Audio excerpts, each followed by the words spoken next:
This next painting is called La Leosadia, or otherwise known as the Seductress in English. The work features a young woman wearing a black dress and black veil, staring ahead of her with a near emotionless expression, but a sense of melancholy in her eyes. Again, the painting is fairly minimal, but the slight glimpse of a blue sky in the background can be seen this time, which seems to turn more grey when behind the woman. She is leaning on what some have described as some sort of grave or burial mound, which would also explain the nature of her attire. Though after closer inspections via X-ray technology, it is believed that she was originally leaning over a mantelpiece of a fireplace, which Goya, for whatever reason, decided to paint over. Many observers of this painting have debated as to who exactly this lady is, or what she is meant to symbolize. Some believe the woman to be a depiction of his first wife, Josepha Bayo, but the most widely popularized theory is that this woman is in fact meant to be a depiction of his fiery-tempered maid and distant relative, Leosadia Weiss. Leosadia would care for Goya after his wife's death, and there were even rumors that they were romantically linked, though many debunk this as a rumor, and that they were purely platonic with each other. However, if the former is true, it would explain the rather heated exchanges that they would conduct in their letters to each other, and it does create a rather interesting aesthetic to the painting. As some believe, it might be Leosadia mourning over the grave of Goya himself, possibly representing the loss of a love that could have been. It is something that we'll unfortunately never know, but what is presented is a real sense of loss and heartbreak, expressed through the eyes of a woman so vividly.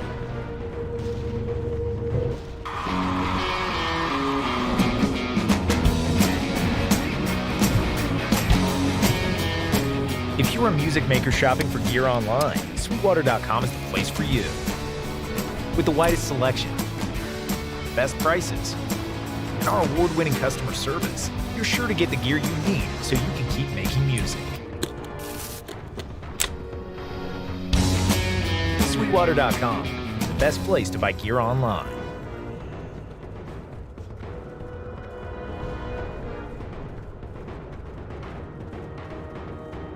Just wanted to start a business when something surprising happens. Today, I'm going to teach you how to crochet. She started crocheting, like a lot. And her friends noticed. Jess, you need to sell those. So she signed up for Shopify and started building her business. Yes, I love that. And after a lot of hard work, this happened.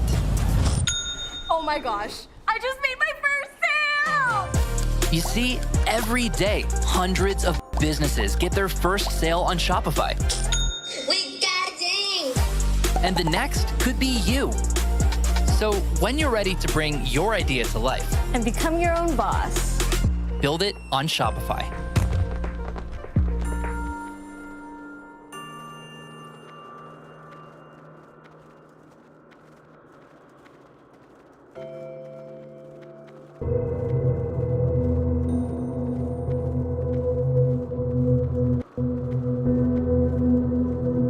This next painting is unofficially titled Dos Viejos, translated to Two Old Men in English.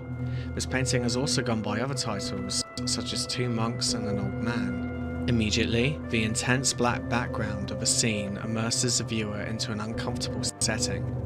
The main focus and forefront of the painting is the old white-bearded man staring ahead pensively as a grotesque figure is talking into his left ear.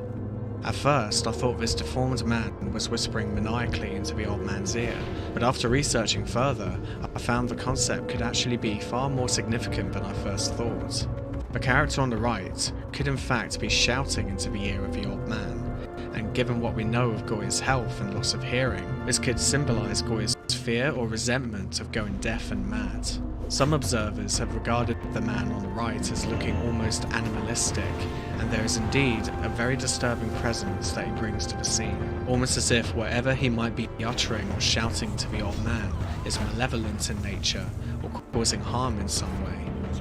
As for the old man, his expression of frailty, passiveness and sadness could perfectly represent Goya's uncontrollable fears of losing his sanity and becoming more old and deaf, whilst the world around him may try to lead him astray, take advantage of him, or even abandon him completely. The old man may also be a reference to Kronos, the ancient Greek god of time, as their appearances are strikingly similar, and the fear of time passing is likely a concept that terrified Goya. With these notions in mind, the painting becomes gut-wrenching in its execution, an almost perfect simulation of how it felt to be suffering from an unknown illness that would leave even the best doctors at the time at a loss, whilst all you can do is live day after day waiting for it to either miraculously disappear or get worse. All the while you are just getting older, less relevant to the world around you, and completely alone.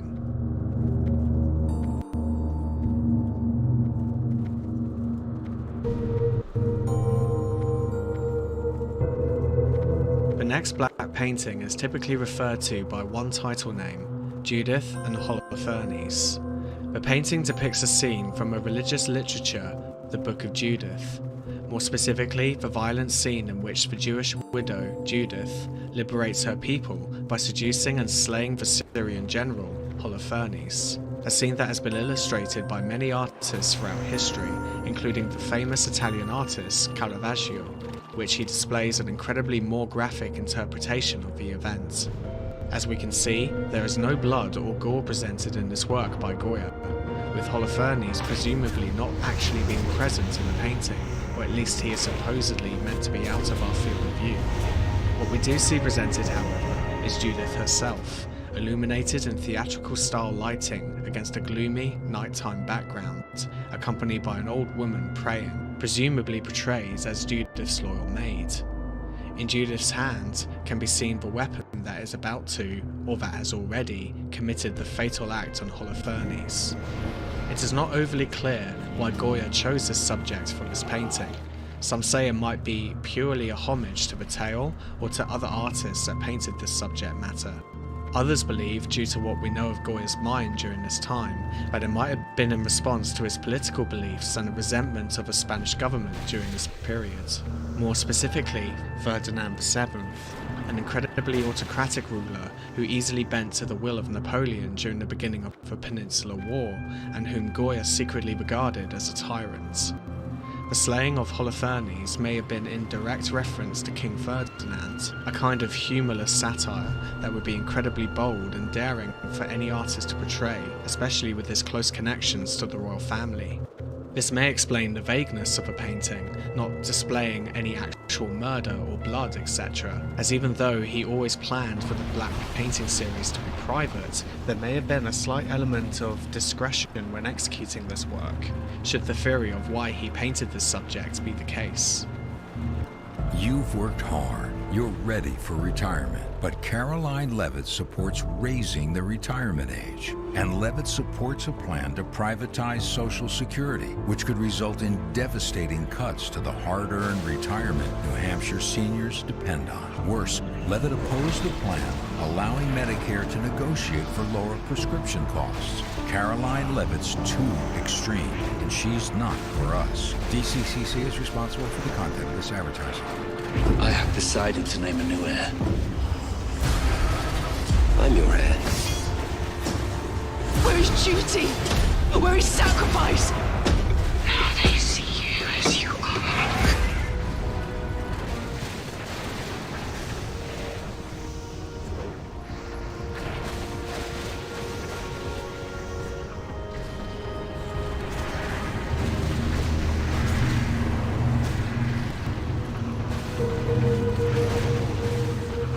This next painting typically goes by the name of Rinia a Galatazos, or Fight with Cudgels as it's known in English.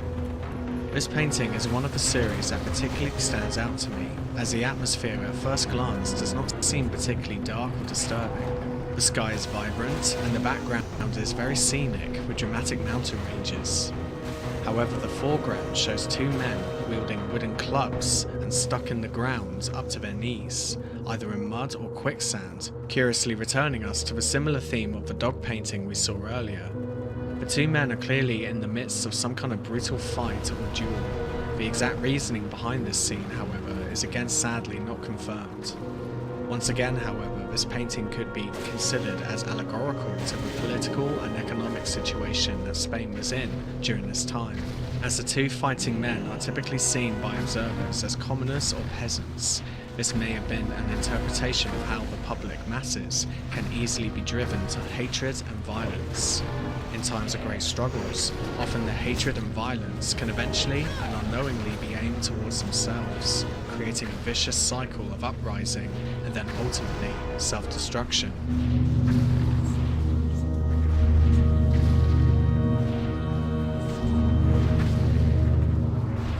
On to black painting number 6, this time titled Dos Mujeres y un Hombre, which translates to two women and one man, or otherwise referred to as man mocked by two women.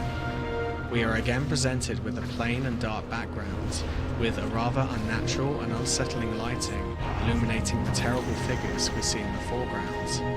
Although again, the true meaning behind this art is still unknown, the expressions and actions of these three characters we see here are incredibly telling. I especially find the expression of a woman in the middle deeply twisted and disturbing. Her grin is wide and her teeth are huge, which is only made more sinister by her near featureless eyes, almost giving off the illusion that she has no eyes at all. The man on her far right again displays a warped and twisted expression, with the same sunken look in his eyes. What is most telling is the activity of the characters, despite the very little context that we are presented in this work. Most critics and historians believe the two women to be prostitutes or witches, leering and mocking the man who is either mentally disabled or inappropriately pleasuring himself, or both, as his hand is clearly shown resting over his groin area, and his face expression could indicate that of sexual ecstasy. If this theory is true, it is indeed a bitterly grotesque interpretation of this side of humanity, made furthermore significant by Goya's usual tendencies to be prudish and a reserved person by nature, now displaying such a dark and crude interpretation of sexuality. Perhaps this painting served as a dark fascination in his take on sexuality, which only in secret he would be confident and compelled enough to express through paint. This is only speculative, however, and as it happens, this painting, much like La Liosadia, was also painted over, as revealed by X-ray technology. Before this final version, it showed that the two women may have originally been reading from a book that was resting on the man's knees, which is now painted over by the black blanket or robe that we see here. So based on this, we can only theorize what Goya was hoping to achieve when painting this work, and the fact that it went through so many transformations along the way, it only widens the possible context behind this painting even further.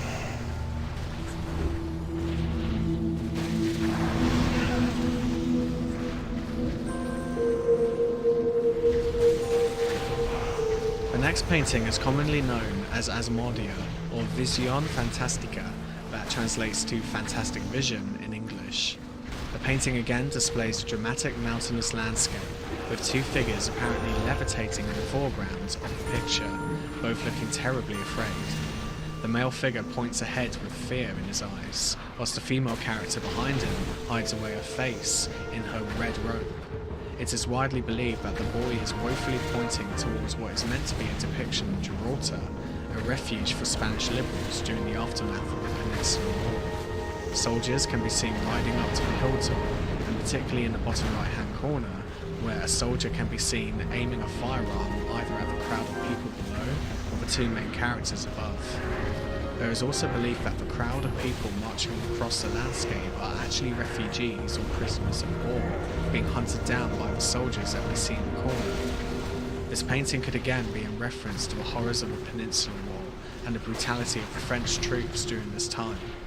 One feature I find particularly interesting is the feather on the soldier's hat in the corner.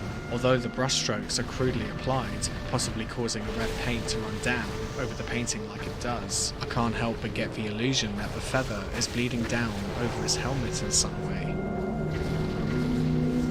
Utility rates up 100%. On top of inflation, it's just too much. But Senator Hassan and DC liberals voted for nearly $12 billion in higher energy taxes, raising heating costs even more. Tell Senator Hassan to give families a tax break.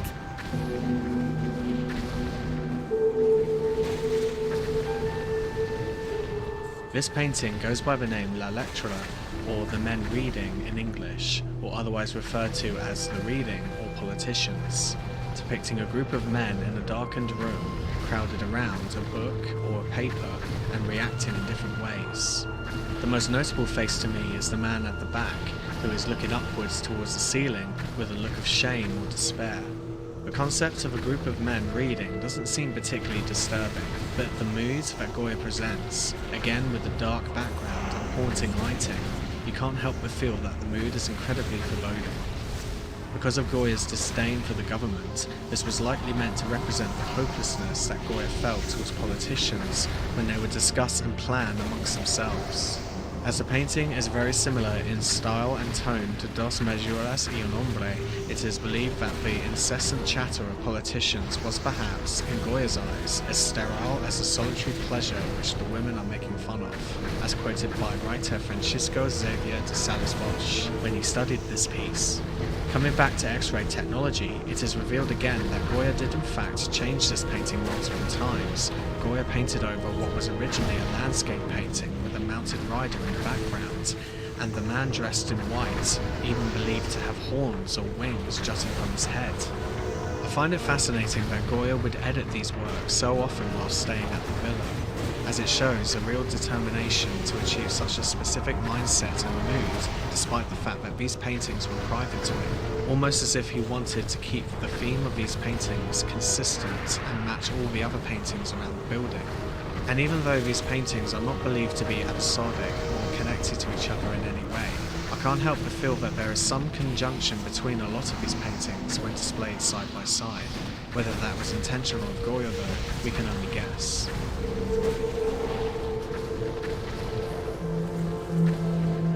This next painting actually goes by two well-known titles, Atropos or Lapacas, or The Fates as they're known in English.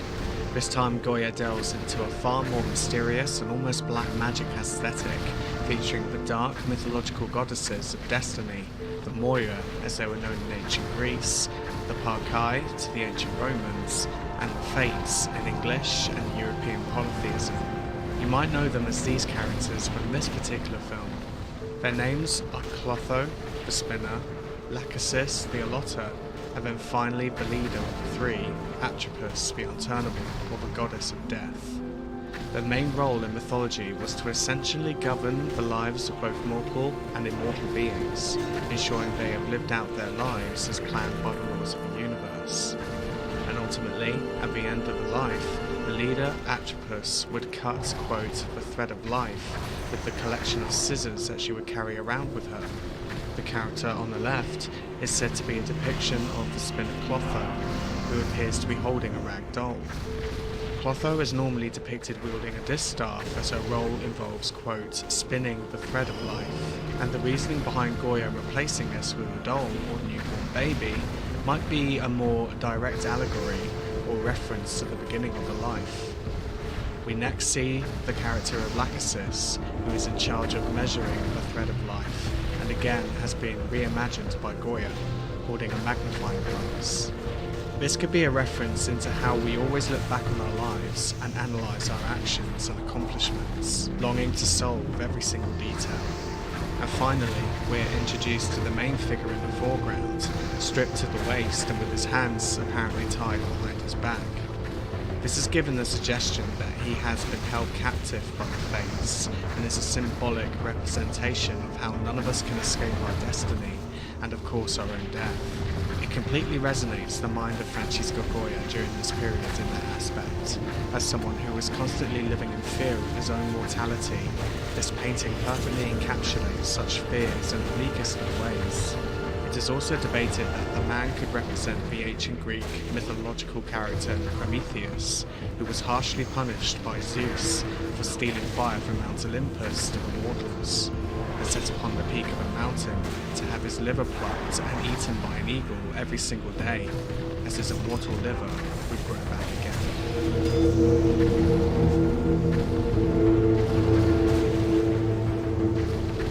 This painting is titled Dos Viejos Comiendo Sopa, Two Old Ones Eating Soup, or otherwise referred to as Dos Brujas, Two Witches.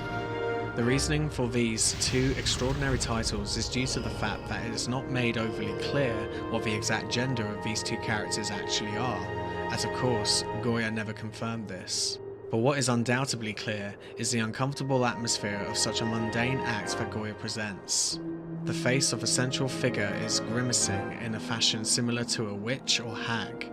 At the risk of referencing another Disney film, the face reminds me very much of the old hag